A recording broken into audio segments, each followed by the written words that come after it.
The South Today Bulletin, proudly brought to you in association with MoleMap, the skin cancer detection specialists.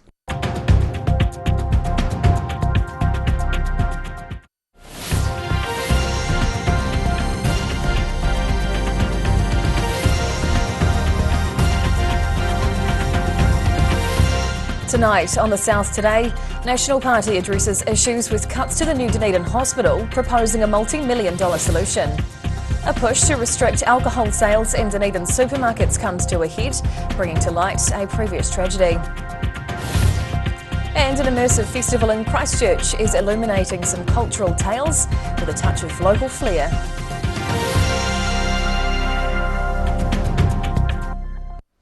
Kia ora, good evening. I'm Hannah Wilkins. Cuts to the new Dunedin hospital may soon be reduced, with National announcing a plan to reverse them if elected. Christopher Luxon made the trip down south this morning, proposing a multi-million-dollar boost towards keeping the hospital at a standard he feels is needed for the region. The site of the new Dunedin hospital, 4 years into the development. National Party leader Christopher Luxon made a visit to Dunedin on Friday morning, announcing a multi-million-dollar plan to reduce cuts made to the hospital in December. He feels it's a critical piece of infrastructure for the southern region, stating National are dedicated to creating the proper medical facility needed in the area. It was actually a national government that actually made a very big commitment here in Dunedin to build the Dunedin Hospital, with a vision of building a world-class facility that actually services the south of the South Island. They plan on bringing back promised beds, operating theatres and PET scanners if elected later this year, following the major cuts made while Labour's been in power. What I want to announce today is that the National Party is going to build this hospital, but importantly, we're going to build this hospital back to the specification that it was originally intended in terms of giving us the capacity that we need and that we will need for the future with the generations to come. Dunedin List MP Michael Woodhouse says the level of cuts to the hospital development were unacceptable after going below the bare minimum of beds in the 2021 plan. However, National hasn't committed to reversing all $80 million worth of the cuts. In Dunedin, the South Today. An ongoing hearing in Dunedin holds the fate of Countdown Dunedin Central's liquor licence, with the issue being pressed by local police and other groups. The Students for Sensible Drug Policy group have been contesting the supermarket's liquor licence renewal application that's being held today. They're addressing concerns about the store's sale of cheap single-serve alcohol, which have gone in front of the District Licensing Committee. The parents of Sophia Crestani, who died in an overcrowded flat party in 2019, have also come forward to back the student group's hearing. They're hoping it'll make a positive change on student drinking culture, with decisions on the contest still being deliberated by the committee. A technological showcase is fusing Taiwanese science and art as part of the International Science Festival in Dunedin. It's one of a host of events around the city this week, aiming to encourage people to explore the wonders of the world. Inspiring the youth with some engaging Taiwanese technology, this pop-up attraction is at the Meridian Mall for the week, with visitors engaging in Fly Achieve Laboratories' interactive workshop and exhibition. Children got to try out a range of activities, including a unique chess game, light experiments, and building a paper wind farm. We are trying to make science and art being together to create a new things. So that is basically our studio doing. The workshop's just one of many events scattered across Dunedin as part of the biennial New Zealand International Science Festival. Workshops to talks to tours to exhibits to hands-on, hands-off, whatever your level of science or comfort is, knowledge and interest, there's probably something in here that'll interest you. And there's plenty of other fun science activities to keep locals and visitors entertained during the school holidays. In Dunedin, the South Today. A captivating photo exhibition is opening its doors in Dunedin this week, combining art and activism, hoping to shine a light on some global issues. Showcasing a collection of powerful images as the Otago Museum get ready for the unveiling of this gallery on Saturday. Trouble in Paradise aims to tell the story of global warming and climate change in the Pacific through a collection of thought-provoking images. These vibrant photos were taken by a number of photographers from neighbouring islands, highlighting the beauty of nature and the pressing need for environmental action. It's a pretty emotional experience because you get to go around and you see the effects on a sort of bigger scale, I guess, how it's affecting these small islands and the culture and the people. Te Hura Otago Museum are delighted to be the first to display the exhibition in the South Island, after it was originally showcased in Parliament. Trouble in Paradise is set to open to the public at the museum this weekend, with the display running through until early October. In Dunedin, the South Today. Thousands of Cantabrians are getting ready to brave some cold winter nights over the next week as they explore a range of Māori stories being told through light and sound.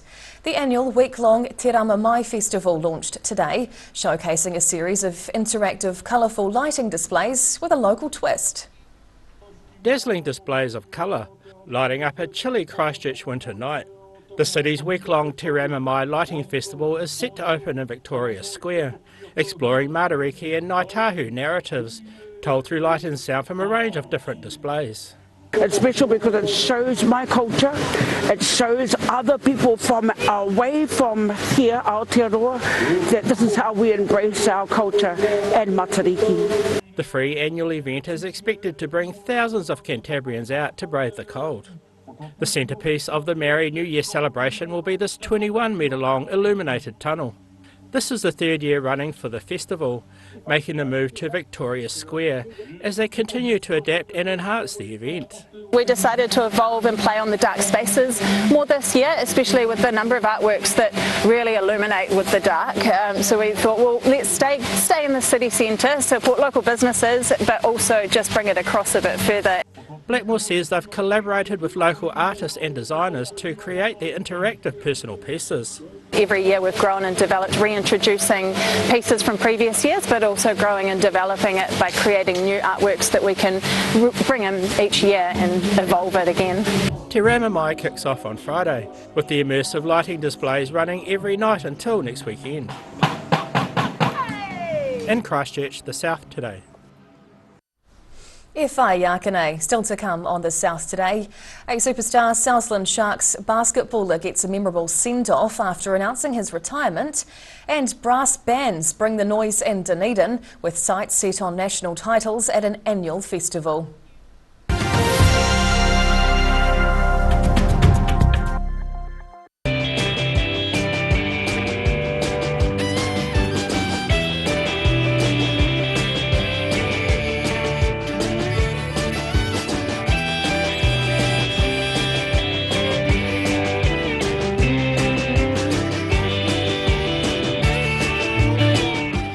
The sun may be lower in the sky, but that doesn't lower the risk from skin cancer. Melanoma doesn't care about the season and will continue growing regardless.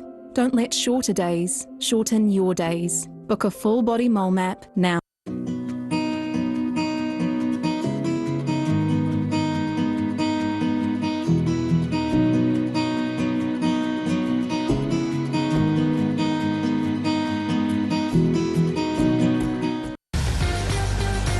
Drive away your way with 3 incredible offers on the Honda CR-V Adventure Ready range. Choose from 2.9% finance with zero deposit, third finance, or lease a new CR-V from just $136 per week. These offers are only available for a limited time, so be in quick. From Honda. See the Mattress Masters at my mate John's Sleep Lab. He's taken 25 to 75% off all beds, mattresses and bedroom furniture. 25 to 75% off! And my mate John.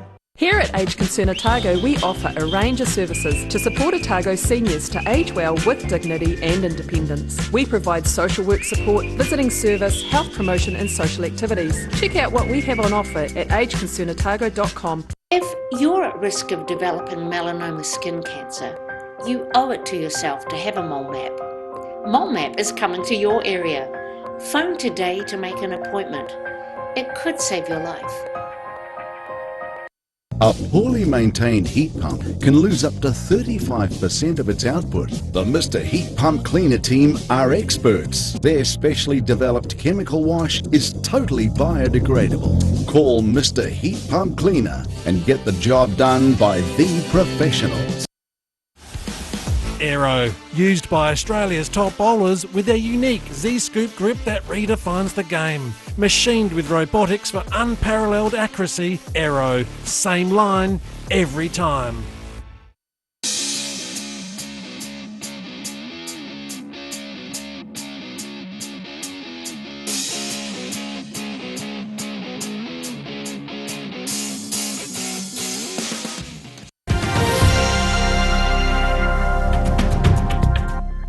Tēnā koe, welcome back. It's the end of an era for the Southland Sharks as superstar Alex Pledger's triumphant career comes to an end. Thursday's game in Invercargill ended with a special farewell for the Chief after announcing his retirement from the sport earlier this week. Retiring the number 35 jersey in recognition of a Kiwi basketball legend. The Southland career of Sharks star Alex Pledger was celebrated on Thursday night in Invercargill with a special ceremony after the team's match against the Rams. Known as the Chief, Pledger is retiring at the end of this season after 83 games with the Sharks and almost 500 games across his professional career in New Zealand and Australia. It's not goodbye, it's definitely see you later.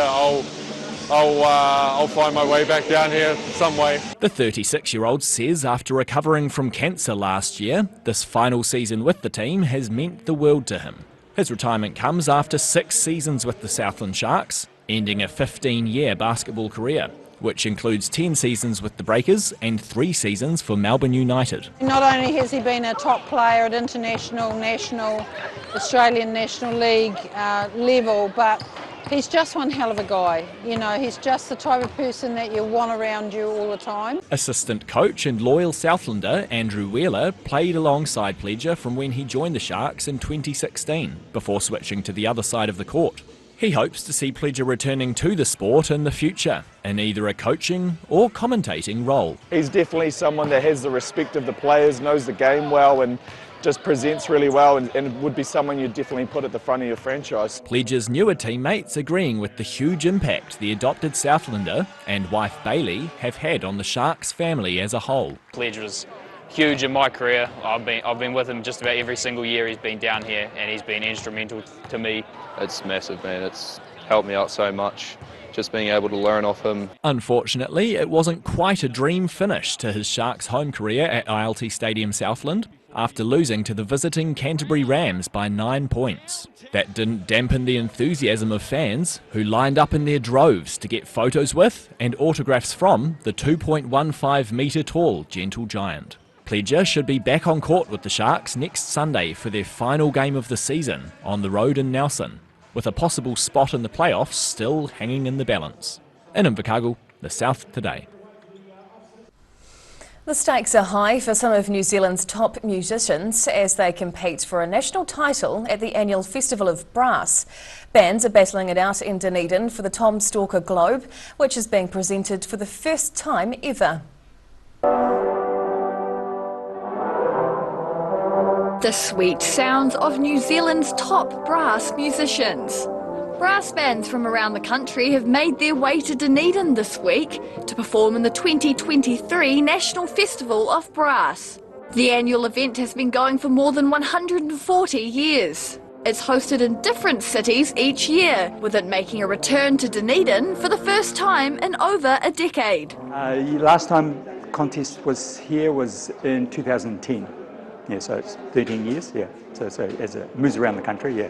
The Festival of Brass features competitions for solo, ensemble and brass bands, with the devoted musicians taking to the stage from all across New Zealand. There's over 1,000 performers and plus all their support, so upward of 1,500 at least, I'd say, yeah, from all over the country. The national competition will wrap up on Saturday, with the top band's conductor being presented with the Tom Stalker Globe in person for the first time ever. In Dunedin, the South Today. And now recapping tonight's top stories on the South Today. National leader Christopher Luxon made his way to Dunedin, pledging to reverse cuts to the new hospital if elected.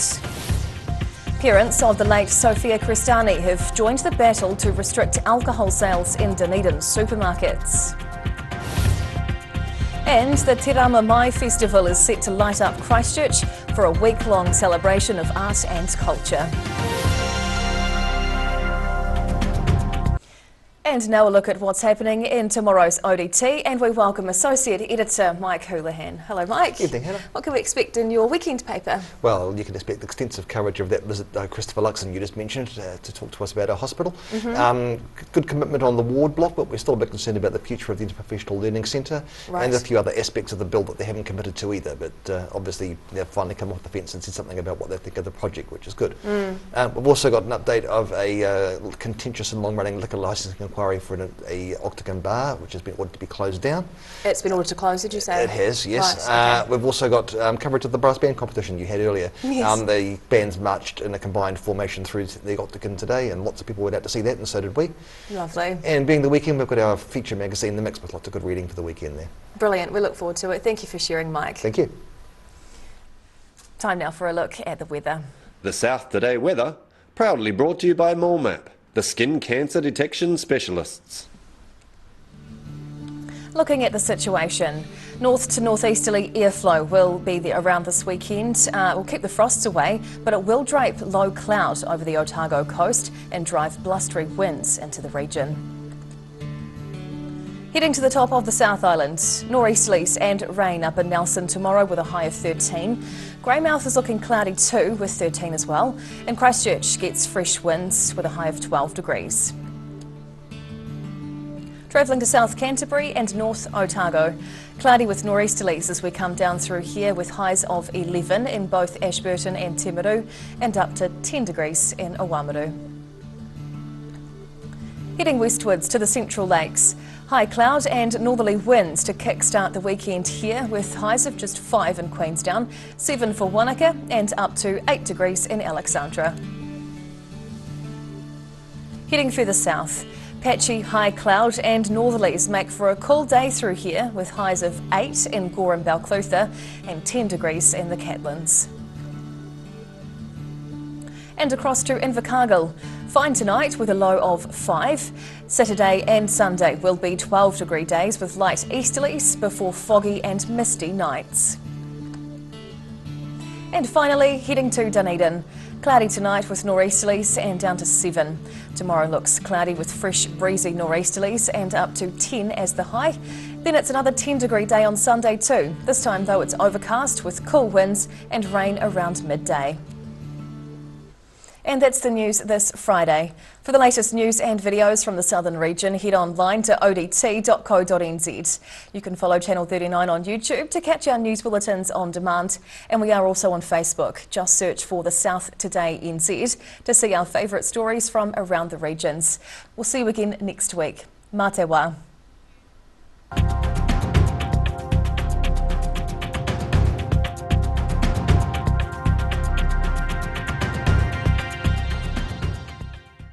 Public interest journalism funded through New Zealand On Air.